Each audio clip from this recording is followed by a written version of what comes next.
Hey guys, in today's video I'm going to show you how to make a Roblox Gamepass.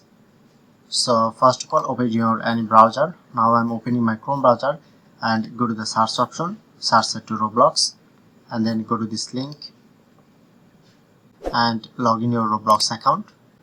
Look at the top bar, click on to create option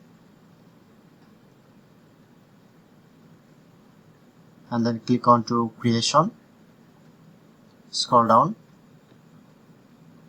click on, look at the left side, scroll down, click on to passes and then click on to create a pass. If you want to select an image, name, and then click on to create pass.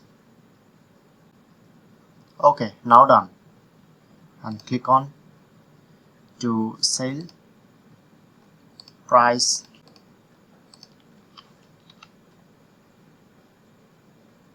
and then click on to save change. So that's it. That's how you can easily make a Roblox Gamepass. If in this video helpful, please hit the like button and subscribe our tutorial channel for more video.